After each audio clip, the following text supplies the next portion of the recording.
हाँ भाई, क्या हाल है? तो इतने दिनों से संस्कार की जो सीनियर क्लासेस हैं, क्लास 11 12, उनसे रिलेटेड बहुत सारे वीडियोस हैं। तो आज हम लोग जो अपना सबसे बेसिक काम है, जो भी आप लोग करियर अपना चूज करते हो, चाहे आप जेई फील्ड में जा रहे हो या डॉक्टर बन रहे हो, तो सारी की सारी शुरुआत सभी को पता है कि क्लास 9th से ही होगी। तो 9th की मैथ्स के अंदर इस साल जो चेंजेस हुए हैं आप सभी को पता है, नहीं तो मैं बता देता हूं कि सीबीएसई और आरबीएसई का कोर्स सिलेबस सब कुछ सेम कर दिया है। तो आज हम लोग सबसे पहले यही डिस्कस करेंगे कि इस बुक के अंदर जो एनसीईआरटी बुक है उसके अंदर क्या क्या चीजें हमें पढ़नी होगी और किन चैप्टर्स को हम लोग जो है आगे फॉरवर्ड कैरी फॉरवर्ड करेंगे जिससे 10th में वो अपने लिए यूजफुल होंगे। देखो, सबसे बड़ी चीज है, आपने सभी से सुना होगा, अपने जो सीनियर्स हैं, अपने टीचर से, कि आप सभी को हार्ड वर्क करना चाहिए। तो मैं आपको यही रिकमेंड करूंगा कि हार्ड वर्क करो बट स्मार्टली। तो यहाँ पे सिलेबस अपने इस 9th सीबीएसई या आरबीएसई के सिलेबस के अंदर कुछ पोर्शंस ऐसे हैं जिनको आगे 10th में हमें कंटिन्यू करना होगा। तो उस पार्ट को हम लोग अलग करके वो अपने लिए होगा की मटेरियल। तो वो जो की चैप्टर्स हैं उनको उन पे हमें कैसे फोकस करना है वो हमें चीज सीखनी है। तो बेसिकली बात करें, जैसे हमें पता है सीबीएसई और आरबीएसई के लिए सिलेबस हो चुका है सेम। तो शुरुआती तौर पे मैथ्स की बात जब भी होती है तो maths is all about numbers, ठीक है।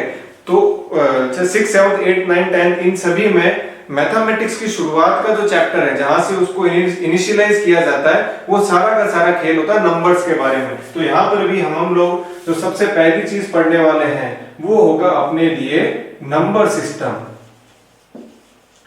नंबर सिस्टम, ठीक है। अब उसी चीज को अगर हम लोग आगे फॉरवर्ड करेंगे, जब ये तो क्लास 9th के लिए है और ये जो चैप्टर है वो बेस बनता है क्लास 10th के चैप्टर रियल नंबर्स का, ठीक है। तो नंबर सिस्टम में सीखी गई चीजें आपको आगे हेल्प करती है रियल नंबर्स के बारे में समझने में। अब ये बात आती है कि भैया नंबर सिस्टम है क्या? मैथ्स जो है सारा का सारा खेल नंबर्स का ही होता है। तो नंबर सिस्टम के अंदर हम लोग यही चीजें सीखेंगे कि जितने भी नंबर्स है उनको मैथ्स में कितने ग्रुप्स में डिवाइड किया जाता है। वो नंबर्स कौन कौन से होते हैं, आप सभी ने नंबर लाइन के बारे में सुना है, नंबर लाइन के बारे में समझा भी है कि नंबर लाइन क्या होती है। तो उस नंबर लाइन पर कितने तरह के नंबर्स आते हैं वो सारी चीजें हम लोग नंबर सिस्टम में समझने वाले हैं। उसी को कंटिन्यू करते हैं। जब 10th के अंदर आप लोग रियल नंबर्स के बारे में पढ़ोगे, यहाँ पर आप सब चीजें पढ़ने वाले हो। रैशनल नंबर्स क्या है, इरैशनल नंबर्स क्या होते हैं, होल नंबर्स क्या है, नेचुरल नंबर्स क्या है, और उसका समराइज करके हमें 10th में इस चैप्टर के बारे में पढ़ना है। तो अगर हम लोग कंटिन्यू इस चीज को करेंगे तो हमें उसी हिसाब से प्रिपेयर करना है कि यहां से सारा जो निचोड़ निकल रहा है उसको आगे कैसे फॉरवर्ड करेंगे, आगे कैसे उसको समझेंगे। तो ये सारा खेल अपना होगा नंबर सिस्टम के बारे में। उसके बाद में नंबर सिस्टम कंप्लीट होने के बाद में एक अगला चैप्टर आता है, वो है अपने पास पॉलिनोमियल्स। यही चैप्टर पॉलिनोमियल जो है 10th के अंदर वापस इंट्रोड्यूस होता है इसी नाम से। बस कुछ चीजें जो है, कुछ टर्म जो है वो नई इंट्रोड्यूस होंगी 10th के अंदर।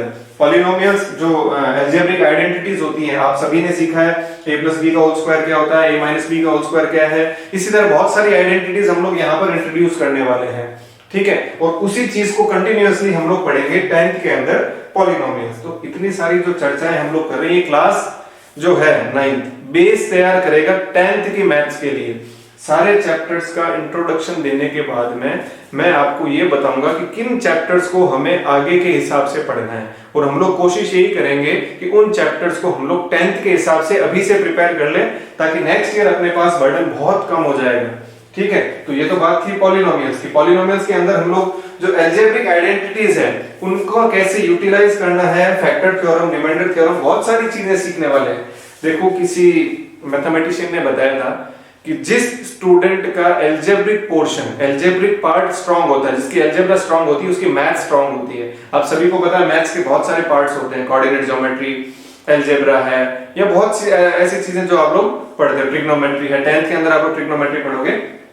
तो ये सारी चीजें जो है जिसका अलजेब्रा स्ट्रांग होगा, अपने पास अभी हम लोग अलजेब्रा की बात कर रहे हैं, 2-3 चैप्टर जो है कंटिन्यूअसली अलजेब्रा के होंगे, तो उनको अगर आप लोग स्ट्रांग कर लेते हो तो आपके लिए आगे बहुत ज्यादा यूजफुल होने वाला है। तो पॉलिनोमियल्स के बाद में अब देखो जो की चैप्टर्स की बात होगी वो मैं इस तरफ अलग से लिख के बताऊंगा। जो की चैप्टर्स हमें आगे फॉरवर्ड करने हैं, जिनको आगे हम लोग पढ़ेंगे, उनके लिए हम लोग चर्चा यहाँ पे करेंगे अलग से। तो यहाँ पे ये मैं सबके लिए बनाऊंगा स्टार, जिनको हम लोग बहुत अच्छे से पढ़ेंगे, बहुत ज्यादा टाइम देने वाले हैं इन चैप्टर्स को, ताकि 10th में वो अपने लिए ज्यादा यूजफुल होंगे। तो थर्ड चैप्टर जो है, ये चैप्टर नंबर 1 था नंबर सिस्टम, चैप्टर नंबर 2 था पॉलीनोमियल, बहुत इजी है, बहुत बेसिक चैप्टर्स हैं। उसके बाद में इंट्रोड्यूस होगा कोऑर्डिनेट ज्योमेट्री।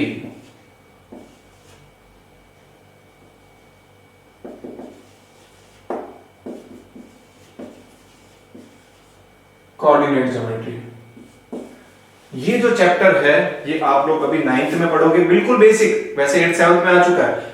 इस चैप्टर को आप लोग 10th में पढ़ोगे, 11th में, 12th में, सीनियर क्लासेस में भी ये चैप्टर आने वाला है। तो अभी इस चैप्टर को अगर स्ट्रॉन्ग कर लिया जाता है तो आगे जो स्टूडेंट्स मैथमेटिक्स प्रेफर करेंगे उनके लिए ये बहुत काम की चीज है। कोऑर्डिनेट ज्योमेट्री, कोऑर्डिनेट ज्योमेट्री जो है वो सारा का सारा खेल हमने जूनियर क्लासेस में पढ़ा कि भाई कार्टेशियन प्लेन क्या होता है, कैसे किसी पॉइंट को किसी ग्राफ पेपर पे हम लोग लोकेट कर सकते हैं, first quadrant, second quadrant, third quadrant, fourth quadrant. जो क्वाड्रेंट्स हैं उनको कैसे डिवाइड किया जाता है, जो अपने पास हॉरिजॉन्टल और वर्टिकल लाइंस होती है उनको क्या बोलते हैं, उनके मीटिंग पॉइंट को क्या बोला जाता है, वो सारी चीजें हम लोग जूनियर क्लासेस में पढ़ चुके हैं। और उसी चीज का कंटिन्यूअस जो है पार्ट वो यहाँ पे होगा कोऑर्डिनेट ज्योमेट्री। तो इस चैप्टर को हम लोग क्लास 10th के हिसाब से ही प्रिपेयर करने वाले हैं, ताकि 9th वाला चैप्टर अपने आप क्लियर हो जाएगा। ठीक है, इसी के बाद ये तो चैप्टर नंबर 1, चैप्टर नंबर 2, यहाँ चैप्टर नंबर 3 अपने पास है कोऑर्डिनेट ज्योमेट्री। कोऑर्डिनेट ज्योमेट्री के बाद में अगला चैप्टर फिर से एक की चैप्टर अपने पास है। ये सारे की चैप्टर्स की लिस्ट हम लोग बना रहे हैं, बहुत ज्यादा इंपॉर्टेंट चैप्टर है लीनियर इक्वेशंस। लीनियर इक्वेशंस इन 2 वेरिएबल्स, लीनियर इक्वेशंस इन 2 वेरिएबल्स। ये चैप्टर मुझे 10th में भी वापस करना होगा। हर एक स्टूडेंट के लिए ये चैप्टर बहुत काम का है। जैसे इस चैप्टर का नाम इतना लंबा है, लीनियर इक्वेशंस इन 2 वेरिएबल्स, 10th के अंदर जब इस चैप्टर को आप लोग करोगे तो इस नाम के अकॉर्डिंग ये चैप्टर भी बहुत लंबा है। इस चैप्टर को करने में बहुत सारा टाइम लगने वाला है, बट धीरे धीरे अभी से इसकी प्रैक्टिस की जाएगी तो 10th में ये चीज बहुत इजी हो जाती है। तो क्लास 9th के स्टूडेंट्स को भी हम लोग ये चीज 9th के हिसाब से नहीं करवाएंगे। 9th के हिसाब से इस चैप्टर को किया जाता है तो 4 दिन में चैप्टर पूरा कर लोगे, खत्म हो जाएगा। इस चैप्टर को हम लोग प्रिपेयर करेंगे 10th लेवल के हिसाब से, ताकि आगे आपको वो प्रॉब्लम नहीं होगी। इसके बाद में चैप्टर नंबर 5, चैप्टर नंबर 5 जैसे इस बुक के अंदर टोटल 15 चैप्टर्स हैं, तो उन 15 चैप्टर्स में से कुछ चैप्टर्स अगर की चैप्टर्स बन रहे हैं तो कुछ चैप्टर्स जो होंगे वो हमें सीधे सीधे डस्टबिन में डाल देने हैं, जिन पर ना ही आप कुछ मेहनत करोगे ना ही उन पे कुछ दिमाग लगाना है। चैप्टर कंप्लीट होता है, उसके क्वेश्चंस प्रैक्टिस किए, भूल जाओ। क्यों? क्योंकि वो चैप्टर्स कहीं पर भी काम में नहीं आने वाले हैं। तो यहाँ पे मैं एक बात कर रहा हूँ की चैप्टर्स की, तो हम लोग इस तरफ बात कर सकते हैं उन चैप्टर्स के बारे में जिनको हमें डस्टबिन में डालना है, जिनका कोई यूज नहीं होगा आगे, बस यहाँ पे उनको पढ़ा और खत्म किया। तो यहाँ पे इस तरफ अपने पास जो चैप्टर आने वाले हैं वो ऐसे चैप्टर हैं जो अपने लिए बिल्कुल भी यूजफुल नहीं है। वो अपने लिए क्या है? Dustbin material. कुछ भी नहीं करना है उनका, ना ही उन पे दिमाग लगाओगे ना ही उन पे फोकस करना है, बस छोड़ देंगे। करना है बिल्कुल बताऊंगा, मैं आपको सिखाऊंगा कि वो सब कैसे हुए, बट आगे उनका कोई यूज नहीं होगा, आपके लिए वेस्ट ऑफ टाइम है अगर आप लोग इन पर टाइम लगाते हो। आप you need to focus on these chapters, they will create your base for class 10। इन्हीं से हम लोग क्लास 10 का बेस बनाने वाले हैं, बोर्ड की क्लास का, जहां से बहुत सारे मार्क्स आप लोग गेन कर सकते हो। अब डस्टबिन मटेरियल के लिए ये तो था मेरे पास चैप्टर नंबर 1, ये मेरे पास था चैप्टर नंबर 2, ये चैप्टर नंबर 3, चैप्टर नंबर 4। अब आता है चैप्टर नंबर 5 जो कचरा है, जिसका कुछ भी यूज हम लोग नहीं करने वाले हैं, वो है यूक्लिड्स ज्योमेट्री।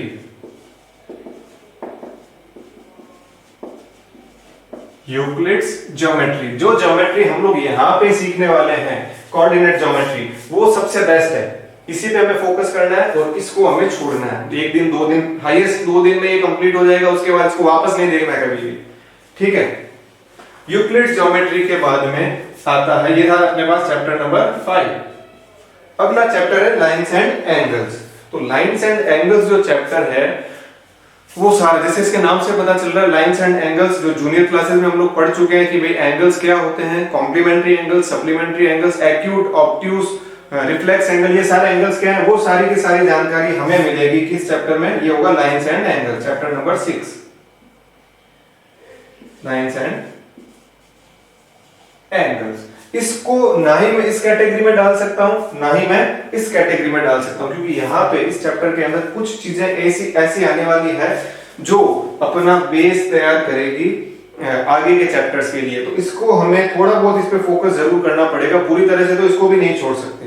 तो यहाँ पर तो वो चैप्टर्स जिनको पूरी तरह से छोड़ना है, जिन पे तो आप लोग हाथ नहीं डालोगे तो भी चलेगा। और यहाँ पे वो चैप्टर्स हैं भैया जिन पे हम लोग 9th का 50 to 60% हिस्सा बिताने वाले हैं, ये ध्यान रखना। अगर हमने 300 दिन पढ़ाई की है तो 200 दिन मैं चाहूंगा आप लोग इनमें इन्वेस्ट करो, सही जगह इन्वेस्ट करोगे, सही जगह आउटपुट मिलेगा, सारा आउटपुट आपको पॉजिटिव चाहिए, ये ध्यान रखना। तो यहाँ पे सारा वेस्ट मटेरियल होगा और यहाँ पे सारा जो खेल है वो अपने लिए 9th के लिए जो भी चीजें यूजफुल होने वाली है वो सब कुछ होगा। तो ये था चैप्टर नंबर 6 अपने पास। चैप्टर नंबर 6 था लाइंस एंड एंगल्स, इसके बारे में कुछ ना कुछ चीजें हमें पढ़नी है। अब चैप्टर नंबर 6 तक कहीं पर भी कोई दिक्कत नहीं होगी, बिल्कुल नॉर्मल चलेगा, जैसी पढ़ाई हम लोग करते हैं आज तक वैसा ही सारा कुछ चलेगा। अब जो चैप्टर्स है, चैप्टर नंबर 7, 8, 9 और 10, ये सारे चैप्टर्स होंगे थ्योरेटिकल। जो भी स्टूडेंट मैथ्स को पसंद करता है उसको कैलकुलेशन से लगाव होता है, उनको चाहिए बड़ी बड़ी कैलकुलेशंस जहां पे दिमाग लगाया जा सके। बट चैप्टर नंबर 7, 8, 9, 10 जो है पूरी तरह से थ्योरेटिकल चैप्टर्स हैं, बहुत सारी थ्योरम्स आने वाली है, बहुत सारी चीजें आपको रटनी पड़ेगी। तो एक मैथ ऐसा सब्जेक्ट है जिसमें आप लोग ये बिल्कुल थोड़ा सा रिलैक्स फील करते हो, भैया यहाँ पर तो रटने वाला काम नहीं होगा जैसे आप लोग एसएसटी हिंदी इंग्लिश में करते हो। तो यहाँ पे ये जो चैप्टर्स है, चैप्टर नंबर 7, 8, 9 और 10, बहुत सारा रटने वाला काम आने वाला है, लेकिन किसी भी चीज को इजीएस्ट वे में कन्वर्ट किया जा सकता है। हम लोग कोशिश यही करेंगे कि इन चैप्टर्स को भी हम लोग कन्वर्ट करें इजीएस्ट वे में। तो चैप्टर नंबर 7, 8, 9 और 10, ये चारों चैप्टर का भी क्लास 10th में कोई यूज नहीं होगा। डेफिनेटली इनके नाम के चैप्टर्स आगे जरूर होंगे। जैसे चैप्टर नंबर 7 मेरे पास है ट्राइंगल्स, क्लास 10th में भी यही चैप्टर आएगा ट्राइंगल्स नाम से, लेकिन वहां वाला ट्राइंगल और ये वाला ट्राइंगल, यहाँ दोनों में रात और दिन का फर्क है। यहाँ पर सीखी गई चीजें आगे कहीं पर भी काम नहीं आनी है। तो 10th के अंदर हमें उस चैप्टर को पूरा का पूरा वापस नए सिरे से नई तरीके से सीखना पड़ेगा। तो जो ये चैप्टर है अपने पास ट्राइंगल्स, इसको 9th में शुरू करेंगे, इसको 9th में खत्म करेंगे, आगे इसको कैरी फॉरवर्ड नहीं करना है। ये मेरे पास चैप्टर नंबर हो गया 7। इसी तरह चैप्टर नंबर 8 आता है क्वाड्रिलेटरल्स। उस क्वाड्रिलेटरल वाले चैप्टर को मैं यहां डालना चाहूंगा। उसका भी एक बहुत बड़ा रीजन है क्योंकि ये चैप्टर भी मैं नहीं चाहता कि आप उसको आगे फॉरवर्ड करो। क्वाड्रिलेटरल्स बहुत ही ज्यादा टिपिकल चैप्टर है, बहुत सारी चीजें एक साथ याद रखनी पड़ती हैं, बहुत सारी प्रॉपर्टीज याद रखनी पड़ती है। तो बात यह है कि यहाँ पर इस चैप्टर में से हम उन चीजों को छान लेंगे, उन चीजों को अलग कर लेंगे जो मटेरियल मुझे आगे काम में लेना, आगे मेरे 10th क्लास में काम आने वाला है। तो क्वाड्रिलेटरल्स में से भी 100% इस चैप्टर का नहीं कवर करना है, इस चैप्टर में से भी कई चीजें हमें एब्जॉर्ब करनी है, ठीक है, जिन चीजों को हम लोग आगे सीख पाएंगे। ये चैप्टर नंबर 8 था क्वाड्रिलेटरल्स। मेरे अकॉर्डिंग ये भी एक तरह से वेस्ट है। हम लोग प्रिपेयर कर रहे हैं क्लास 10th बोर्ड के हिसाब से। मैंने आपको बताया था कि आप सभी लोगों ने सुना है कि भैया हमें हार्ड वर्क करना है, तो यहाँ पर हम लोग करेंगे smart hard work. Smart hard work का मतलब यही है कि भैया एक साल पहले 10th क्लास आपको अगले साल फेस करनी है, तो अभी से ऐसा क्या किया जाए कि आगे का बेस मेरा अभी से प्रिपेयर होने लग जाए, अभी से वो स्ट्रॉन्ग चीजें मैं लोग अभी सीख लूं। तो वो चीज हमें ध्यान रखनी है। देखो 9th क्लास लोकल क्लास है, 5, 7 नंबर 10 नंबर ऊपर नीचे नंबर्स के हिसाब से मत चलो। ये चीज देखो कि मैंने एट द लास्ट क्या चीज गेन की है पूरे साल में, और वो सारी चीजें आगे मुझे कैसे काम में लेनी है। तो यहाँ पर अगर आप 100 आउट ऑफ 100 मार्क्स ले भी आते हो तो किसी को कोई फर्क नहीं पड़ने वाला। चीजें जो 15 चैप्टर हैं उनका निचोड़ निकाल के कैसे उनको आगे फॉरवर्ड करना है वो चीज ध्यान में रखनी है। तो कोऑर्डिनेटर भी मेरा इसी साइड में लिखूंगा डस्टबिन मटेरियल के अंदर ही, ठीक है। इसको मैं पूरा समराइज बाद में करूंगा, पहले एक बार ऐसे समझ लेते हैं। आगे की बात करते हैं। अगला चैप्टर अपना आता है areas related to parallelogram and triangles. Triangles और पैरेललोग्राम से रिलेटेड जितने भी एरियाज, पूरा थ्योरेटिकल चैप्टर है, कुछ भी मैथमेटिकल कैलकुलेशन इन चैप्टर्स में नहीं होने वाली। इवन प्लस माइनस भी नहीं करोगे इनमें आप। ये जो चैप्टर्स मैं इधर बता रहा हूं आपको, पूरा का पूरा थ्योरी है, जैसे याद करने वाली चीजें होती है। तो area related to parallelograms and triangles, triangles और पैरेललोग्राम से रिलेटेड कौन कौन से एरियाज होते हैं वो सारी चीजें हमने जूनियर क्लासेस में सीखा है। ट्राइंगल का एरिया मतलब 1/2 into base into height. Parallelogram के बारे में सीखा है, बेस इंटू हाइट। तो वो सारी चीजें यहाँ पर आप भूल जाओगे, कुछ काम आने वाली है। बहुत अजीब सी चीजें हैं, बहुत थ्योरेटिकल पार्ट है, बट इसको उसी हिसाब से हम लोग करेंगे। यहाँ से भी कुछ भी आगे सीखने के लिए नहीं मिलेगा हमें, ठीक है। तो ये तो बात हुई areas related to parallelograms and triangles. अगला जो चैप्टर जो इसी कैटेगरी में आएगा वो है चैप्टर नंबर 10। ये चैप्टर नंबर 8 था, क्वाड्रिलेटरल्स। ये chapter number 9, areas related to parallelograms and triangles. इसी तरह ये हो गया अपने पास 9। अब आते हैं चैप्टर नंबर 10, सर्किल्स। तो भैया ये जो सर्किल्स वाला चैप्टर है ये क्लास 10th में आने वाला है। इवन क्लास 10th में सर्किल वाले चैप्टर के 2 पार्ट्स हैं, एक सर्किल्स और एक एरियाज रिलेटेड टू सर्किल। वो चैप्टर्स और यहाँ वाला जो सर्किल है बिल्कुल अलग है। यहाँ आप थ्योरीज के बारे में सीखोगे, वहां प्रैक्टिकल सीखोगे, वहां पर सीखी गई चीजें आप लोग इमेजिन कर सकते हो कि कैसे वो चीजें हो रही है, कैसे वो चीजें बन रही है। बट यहाँ पे सीखा गया सर्किल्स आगे कुछ भी काम नहीं आएगा। हाँ ये बात जरूर है, जब आगे आप मैथ्स ऑप्ट करते हो फॉर करियर, तो कोई भी कॉम्पिटिटिव लेवल पे या कहीं पर भी ये जो सारी चीजें आप यहाँ पे सीखने वाले हो बहुत काम होने वाली है। पर 10th बोर्ड के हिसाब से देखा जाए तो ये सारी चीजें सच में सिर्फ और सिर्फ कचरा है। तो अपना फोकस सारा राइट हैंड साइड में है, अपना फोकस राइट पे शिफ्ट करना है, ये ध्यान रखना है। राइट साइड पे शिफ्ट करोगे ये सारा चीजें काम में लेनी है। तो ये तो बात हुई अपने पास सर्किल्स की। तो सर्किल्स भी मेरे पास इसी कैटेगरी में आने वाला है, जो कि मेरे पास है डस्टबिन मटेरियल, जिसको मैं कहीं पर भी यूटिलाइज नहीं करूंगा। उसके बाद अपने पास आता है चैप्टर नंबर 11, जिसका नाम है कंस्ट्रक्शन। ये कंस्ट्रक्शन वाला चैप्टर जो है आप लोग 8th क्लास में भी कर चुके हो। आपने वहां पे ट्राइंगल्स का कंस्ट्रक्शन किया होगा, मे बी क्वाड्रिलेटरल्स का कंस्ट्रक्शन सीखा होगा। तो यहाँ पे जो कंस्ट्रक्शन है वो भी ट्राइंगल्स और सर्किल से रिलेट करता है। जनरली ये ट्राइंगल्स के कंस्ट्रक्शन से ही डिपेंडेंट होगा। तो यहाँ पे जब हम लोग करेंगे कंस्ट्रक्शन चैप्टर को, हम लोग इस कैटेगरी में डाल सकते हैं, क्योंकि यहाँ पर बहुत सारी चीजें हम लोग सीखेंगे जो आगे अपने पास काम, कैसे आप लोग मैथमेटिकल एपरेटस को यूज लेते हो, कैसे आपके पास कंपास होगा, प्रोटेक्टर होगा, कैसे उनका यूटिलाइज करना, कैसे उनका यूज लेना, वो सारी चीजें हम लोग यहाँ पे सीखने वाले हैं। तो वो जो चैप्टर है अपने पास चैप्टर नंबर 11 कंस्ट्रक्शन, उसको भी इस कैटेगरी में डाला जा सकता है। तो यहाँ पे मेरे पास देखो number system, polynomials, lines and angles, triangles, इसी तरह इस तरफ आते हैं तो कंस्ट्रक्शन है। तो ये जो चैप्टर्स हैं, इन चैप्टर्स के बारे में हम लोग सीखेंगे, इनमें से कुछ चीजें निकालेंगे, उन्हीं चीजों को आगे फॉरवर्ड करना है। बट ये कचरा और ये सबसे इंपॉर्टेंट चीजें हैं। अब आता है चैप्टर नंबर 12। चैप्टर नंबर 12 है हेरोन्स फॉर्मूला। सिर्फ एक फॉर्मूला होगा पूरे चैप्टर में, उस फॉर्मूला से आप लोग कैलकुलेट करोगे area of a triangle when 3 sides of that triangle are given. जब उस ट्राइंगल की तीनों साइड्स दे रखी है तो कैसे आप उसका एरिया कैलकुलेट करते हो, वो सारी चीजें हमें सीखनी है हेरोन्स फॉर्मूला में। तो अब बात आती है कि सर इनको किस कैटेगरी में आप रखना चाहोगे। तो मेरे लिए वो चैप्टर भी इसी कैटेगरी में आता है, वेस्ट में। सिर्फ एक दिन एक क्लास मैं आपको बताऊंगा कि हेरोन्स फॉर्मूला बना कैसे, हेरोन्स फॉर्मूला होता क्या है और उससे रिलेटेड फॉर्मूलाज कैसे बनते हैं, काम खत्म। उससे रिलेटेड कोई भी सवाल आएगा आप इजीली कर पाओगे।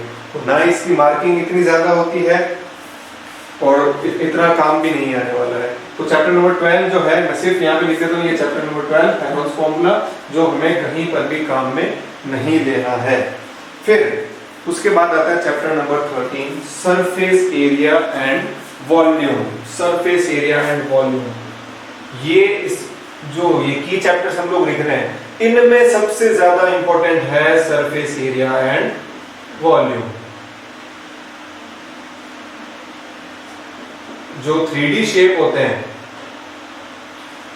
जो 3D शेप है, जो स्पेस के अंदर जगह घेरते हैं, स्पेस घेरते हैं, वो सारी चीजों के बारे में हम लोग यहाँ पे पढ़ने वाले हैं। वो है सरफेस एरिया एंड वॉल्यूम। इस चैप्टर के बारे में तो मैं आपको जितना बोलूं उतना कम है, क्योंकि ये बहुत बड़ा चैप्टर है और जो चीज 9th क्लास में सीखी जाती है उसका 90% 10th में भी काम में आने वाला है। तो अभी से समझदारी वाली बात ये होगी कि क्यों ना इसको अभी 10th लेवल के हिसाब से ही प्रिपेयर किया जाए, ताकि टाइम बचेगा। देखो आज के टाइम में जो सिचुएशन अभी है उसके अकॉर्डिंग सबसे ज्यादा कीमती चीज अपने पास है टाइम। इस टाइम का अगर किसी ने यूटिलाइज कर लिया तो वो डेफिनेटली उसको जो अचीव करना है वो इजीली अचीव कर पाएगा। तो सरफेस एरिया एंड वॉल्यूम इस चैप्टर पे अपना फोकस रहेगा। 10 दिन, 15 दिन, 20 दिन, मैं तो कह रहा हूँ 1 महीना कंटिन्यू इस चैप्टर को करेंगे तो भी कम है। इस चैप्टर पे इतनी मास्टरी हमें करनी है, इतनी पकड़ अपने पास आनी चाहिए कि इस चैप्टर से रिलेटेड कुछ भी पूछ लिया जाए हम लोग रात को नींद में भी उठा के बता सकें कि भाई ये चीजें हैं। तो ये जो की चैप्टर्स हैं, मेरे पास अभी 3 की चैप्टर्स आ चुके हैं, कोऑर्डिनेट ज्योमेट्री, लीनियर इक्वेशन और सरफेस एरिया एंड वॉल्यूम। इन पे अपना मैक्सिमम फोकस रहने वाला है। ये मेरे पास चैप्टर नंबर 13 था, सरफेस एरियाज एंड वॉल्यूम्स। अब 2 चैप्टर मेरे पास और बचते हैं जो कि स्टेट्स यानी स्टैटिस्टिक्स का पार्ट होते हैं, statistics and probability. Class 9th और क्लास 10th दोनों क्लासेस का जो सबसे इजीएस्ट पार्ट होगा वो होगा अपने पास प्रोबेबिलिटी। प्रोबेबिलिटी की बेसिक चीजें, प्रायिकता जिसको हम लोग हिंदी में बोलते हैं, आपने बेसिकली प्रोबेबिलिटी के बारे में क्लास 8th में 7th में सीखा है। तो उसी का एक छोटा सा रूप हम लोग आगे करेंगे और ऑलमोस्ट सेम होगा। क्लास 9th और क्लास 10th में जो स्टैटिस्टिक्स या प्रोबेबिलिटी पढ़ा जाएगा ऑलमोस्ट सेम चलेगा। तो स्टैटिस्टिक्स और प्रोबेबिलिटी को भी मैं इसी तरह चैप्टर नंबर 14 और 15 मिलके एक पूरा पार्ट होगा, statistics and probability.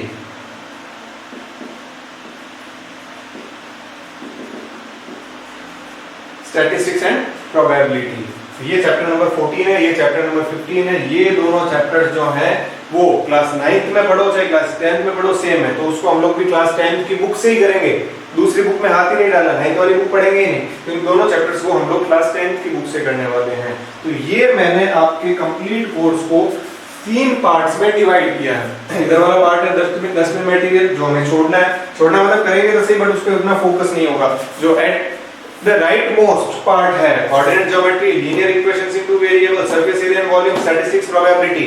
Total chapter हो गए 1, 2, 3, 4 और 5। ये 5 चैप्टर पे अपना पूरा फोकस रहेगा। जिस दिन जब भी आपने अगर इधर कोई क्लास मिस कर दी कोई फर्क नहीं पड़ेगा, यहाँ भी क्लास मिस कर दी कोई फर्क नहीं पड़ेगा। यहाँ वाली क्लास तो चाहे कुछ भी हो जाए नहीं छूटनी चाहिए। इन चैप्टर्स को जितना अच्छे से हम लोग कर पाए उतना ज्यादा अपने पास अपॉर्चुनिटी क्रिएट होगी कि भाई नेक्स्ट ईयर इन पे हम लोग ज्यादा कंसंट्रेट कर पाएंगे। तो आपको ये चीज अभी डिसाइड करनी होगी कि जहां पर सभी लोग, जहां पर दूसरे स्टूडेंट्स सिर्फ और सिर्फ हार्डवर्क पे फोकस कर रहे हैं, तो हमारे पास मौका है कि हम उस हार्डवर्क को स्मार्ट हार्डवर्क में कन्वर्ट करें। तो वो चीज तभी पॉसिबल है जब आप अपना जो कंसंट्रेशन लेवल है वो एकदम हायर लेवल पे रखोगे, तभी वो सारी चीजें पॉसिबल होगी जो हम लोग करना चाहते हैं। ये सारा का सारा कोर्स जो है हम लोग स्टडी करने वाले हैं इस साल क्लास 9th में। तो जो अपना नेक्स्ट लेक्चर होगा मैथमेटिक्स का, जो नेक्स्ट चीज हम लोग सीखना चाहते हैं, जो सीखेंगे उसमें हम लोग पहले डिस्कस करेंगे इसके बारे में कि भाई कोऑर्डिनेट ज्योमेट्री में हम लोग क्या पढ़ने वाले हैं, लीनियर इक्वेशंस इनटू वेरिएबल्स में हम लोग क्या पढ़ेंगे, सरफेस एरिया एंड वॉल्यूम में क्या पढ़ेंगे, स्टैटिस्टिक्स और प्रोबेबिलिटी में क्या पढ़ेंगे। तो अपना जो सारा का सारा खेल है वो सारा का सारा यही समझ लो, क्लास 9th में आपको यही सब कुछ सीखना है। ये सारी चीजें हम लोग सीखने वाले हैं। और ये जो सारे पार्ट है, ये सारा पार्ट सिर्फ और सिर्फ मार्क्स गेनिंग के लिए किया जाता है। ये वाला जो पार्ट होगा वो होगा क्लास 10th के लिए आपका बेस तैयार करना। बोर्ड की क्लास है, अपना टारगेट रखेंगे 100 मार्क्स का, ये ध्यान रखना। ऊंचा टारगेट होगा तो ऊंचा अचीवमेंट होगा, ये ध्यान रखना, ठीक है। क्लास 9th का जितना भी टाइम है उसको यूटिलाइज करेंगे क्लास 10th का बेस तैयार करने में, ना कि क्लास 9th में मार्क्स लाने के लिए। यही सारा सिस्टम चलता आया है शुरू से ही। एक क्लास के अंदर आप लोग अपग्रेड होते हो, उस क्लास का मटेरियल आपको मिलता है, पूरे साल उस मटेरियल को पढ़ोगे और नेक्स्ट ईयर जब अगली क्लास में प्रमोट होगे तो पिछले वाला सारा हम लोग छोड़ते जाते हैं। बट यहाँ ऐसा काम नहीं करना। क्लास 9 में इन सब चीजों को साथ लेके चलेंगे। क्लास 10th में आप मेरी बात लिख के ले लो। अगर अभी इनको प्रिपेयर कर लिया तो देखो 1 2 3 4 और 5 चैप्टर अपने आप कम हो जाएंगे। क्लास 10th की बुक के अंदर भी टोटल 15 चैप्टर हैं। उन 15 चैप्टर में से 5 चैप्टर हम अभी से प्रिपेयर करके जा रहे हैं, तो बाकी 10 चैप्टर्स पर फोकस करने के लिए, बाकी 10 चैप्टर्स को प्रिपेयर करने के लिए हमें ज्यादा टाइम मिलेगा। तो नेक्स्ट क्लास में मैं आपको बताऊंगा कि क्लास 10th का जो मटेरियल हम लोग इस साल प्रिपेयर करने वाले, बहुत सारे क्वेश्चंस करेंगे। लगभग ये मान के चलो हर एक चैप्टर में जितनी चीजें रिक्वायर्ड है उनसे 2 कदम आगे ही हम लोग रहेंगे। ठीक है, तो नेक्स्ट क्लास में बात करेंगे। आज के लिए बस इतना ही।